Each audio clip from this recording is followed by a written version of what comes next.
109 minutes aube quelques jours plus tôt, sous le pic cramoisi, à côté du mur de la ville, déformé. Lumian s'agenouilla sur le sol, regardant la femme énigmatique alors qu'elle s'approchait. Ses mots résonnaient dans ses oreilles, pour ensuite devenir progressivement étouffés. Les mains de Lumian se pressèrent contre le sol, serrant le sol comme s'il tentait de l'écraser en liquide. Alors que la mystérieuse femme s'arrêtait à environ 1 mètre de là, il se remit debout, l'anxiété saisissant sa voix. « N'as-tu pas dit qu'il y avait encore de l'espoir? N'as-tu pas prétendu qu'Aurore et les autres pourraient être sauvés si je sortais moi-même de la boucle ?»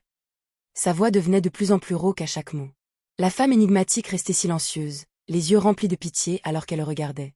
Lumian hésita avant de demander, l'espoir entrelaçant ses mots. « Il y a encore de l'espoir, n'est-ce pas? Ce n'est pas qu'un rêve éphémère. Lors de ma discussion avec Aurore, elle a parlé de choses dont je n'avais jamais entendu parler, comme comment la description d'un nom honorifique peut faire allusion à deux entités distinctes. » Ses yeux se fixèrent sur la femme, la peur et l'espoir se battant alors qu'il scrutait chacun de ses mouvements. Enfin, elle acquiesça. Il y a effectivement de l'espoir. Les yeux de Lumian s'éclairèrent, attendant qu'elle développe. D'une voix douce, la femme explique. En vérité, Aurore est déjà morte, mais mystiquement, elle n'est pas entièrement partie. Vous souvenez-vous des sons doux et faibles que vous entendez dans votre corps à chaque fois que vous exécutez la danse d'invocation? Vous souvenez-vous des fragments lumineux d'Aurore et des autres qui ont volé dans votre poitrine lors du rituel de la 12e nuit? Est-ce que ce sont leurs corps spirituels, leur voix? Lumian l'interrompit, l'empressement remplissant sa voix. La femme répondit, un mélange de calme et de pitié, ils ne peuvent être considérés que comme des fragments d'âme. À la fin de la 12e nuit, vous êtes devenu un canal permettant à l'entité cachée de libérer son horrible pouvoir. Les croyants environnants, y compris les fragments d'âme du sacrifice, ont été absorbés par vous. Guillaume Bénet, qui dirigeait le rituel, était la seule exception. Plus tard, ces fragments d'âme et le puissant pouvoir corrupteur ont été scellés dans le côté gauche de votre poitrine par mon Seigneur. C'est pourquoi, à mesure que vous deveniez de plus en plus éveillé dans vos rêves et que vous sentiez plus clairement la date et la boucle, Aurore et les autres villageois semblent de plus en plus réalistes. Ils ont même fait preuve d'un certain degré de conscience de soi et de cognition. Pour vraiment vous réveiller du rêve et contenir le pouvoir en boucle qui consume les ruines, vous deviez compter sur vous-même. Vous deviez trouver le courage d'affronter la douleur, d'affronter la vérité et de poursuivre l'espoir insaisissable. Si je devais le résoudre, il n'y avait qu'une seule option, vous anéantir complètement, vous et les ruines de Cordu. Sinon, la corruption en vous s'infiltrera de manière incontrôlable, et Aurore et les autres périront véritablement dans le royaume du mysticisme. Alors que la mystérieuse femme mentionnait le rituel de la 12e nuit, Lumian ne put s'empêcher de s'en souvenir. Une vive douleur lui a poignardé la tête et seules quelques images ont fait surface. Aurore, les yeux vides, l'écarta de l'autel. Des faisceaux de lumière jaillissent d'Aurore et des villageois, spiralent dans le vortex sur sa poitrine. Guillaume Bénet, le padré, a montré une expression choquée en s'enfuyant de l'autel. Au-delà de cela, Lumian ne se souvenait de rien d'autre. Seuls les événements du rêve étaient clairs, comme si une force l'empêchait de se souvenir du reste. Son visage se tordit, son corps tremblant. Je ne me souviens pas de grand-chose. La femme hocha la tête. C'est normal. Premièrement, il s'agit d'une autoprotection subconsciente pour éviter qu'une surcharge de souvenirs douloureux et de scènes intenses ne vous fasse effondrer et perdre le contrôle. Deuxièmement, il y a des choses dont vous n'avez pas été témoin et dont vous ne connaissez pas la vérité. Je ne sais pas non plus. Oui, j'aurai éventuellement besoin que tu fasses quelque chose à Trèves. Il y a deux psychologues exceptionnels que je connais là-bas. Je peux organiser un rendez-vous pour toi et voir qui est disponible pour te soigner. Ils peuvent t'aider à te souvenir davantage et à reconstituer autant que possible les événements de Cordu. Les émotions de Lumian bouillonnaient alors qu'il écoutait, mais tout ce qu'il parvenait à rassembler était un doux merci. Les poings serrés, il demanda anxieusement. Alors que puis-je faire pour ramener Aurore et les autres? La femme soupira, admettant, je ne sais pas non plus. Voyant les yeux de Lumian s'assombrir, elle ajouta. Mais il faut croire que de vrais miracles existent dans ce monde.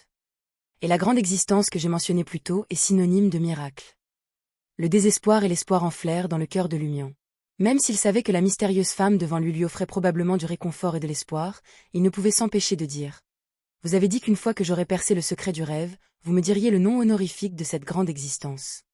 Son expression devint solennelle, son ton sérieux. Je vais vous le dire maintenant. Souvenez-vous-en bien.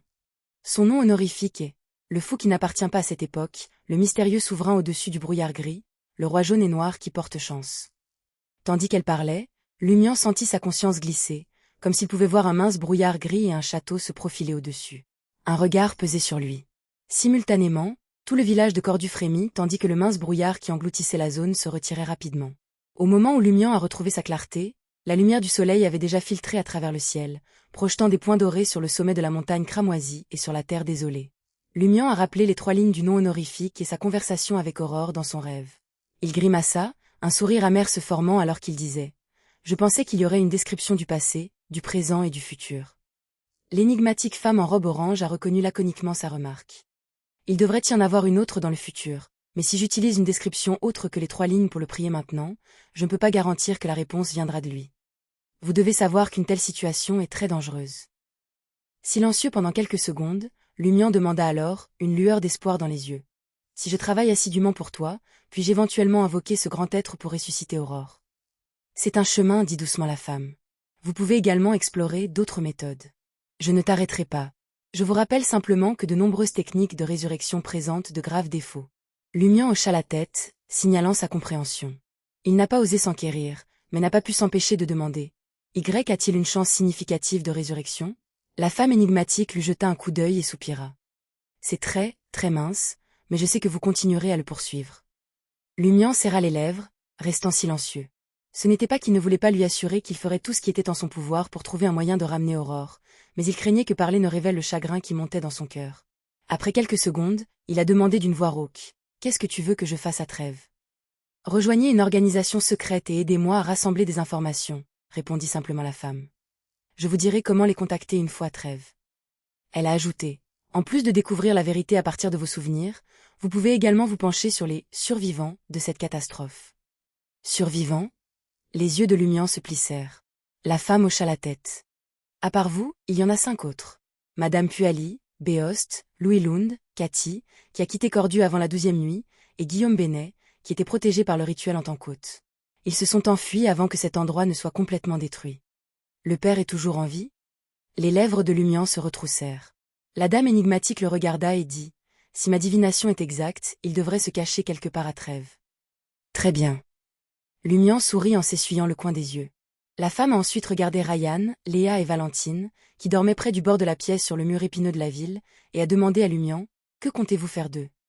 S'ils partent vivants, vous serez sans aucun doute pourchassés par le bureau 8, Machinerie Yvemin et l'Inquisition.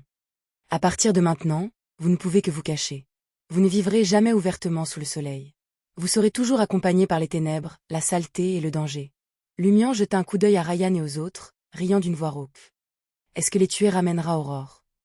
La femme secoua la tête. Non. Lumian se moqua, baissant la tête, les yeux fermés. Bientôt, il a levé les yeux et a demandé « Quel est le nom de l'organisation que je suis sur le point de rejoindre? Comment dois-je vous contacter une fois à Trêve ?» La femme soupira légèrement. « Je vous le dirai le moment venu. Je vous donnerai plus tard la méthode d'invocation de mon messager et le support correspondant. Contactez-moi par ce biais. » Lumian resta silencieux pendant un moment avant de poser une autre question. Est-ce que je possédais le pouvoir de piéger Cordu dans une boucle? À proprement parler, vous ne l'avez pas fait. Du moins pas avant de recevoir l'avantage d'habitant du cercle, expliqua la femme avec désinvolture. Cet endroit est corrompu par cet être caché partout, et le niveau de puissance scellé dans votre poitrine gauche est assez élevé. Par conséquent, lorsque vos émotions fluctuent et que vous êtes dans un état subconscient, vous pouvez mobiliser la particularité correspondante pour réinitialiser cet endroit.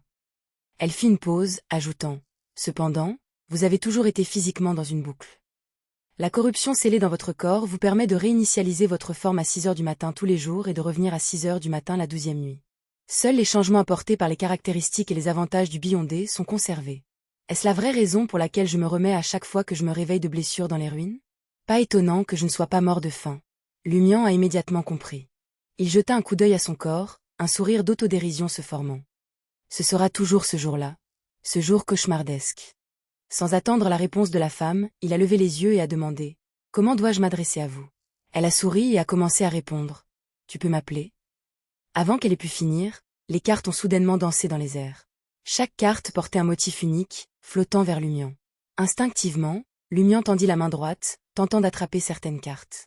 À ce moment-là, la plupart des cartes ont disparu, n'en laissant qu'une. La carte s'est doucement posée dans la paume de Lumian, face visible. Il représentait un personnage étendant son sceptre vers le ciel et pointant le sol de la main gauche. Carte de tarot magicien. Lumian leva les yeux sous le choc, réalisant que la femme énigmatique avait disparu.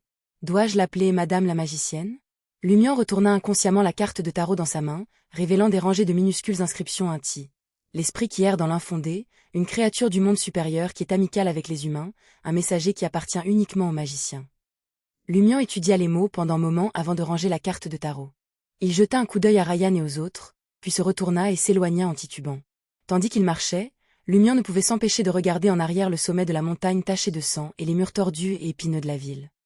Le Cordu dans sa mémoire s'était déjà transformé en ceci.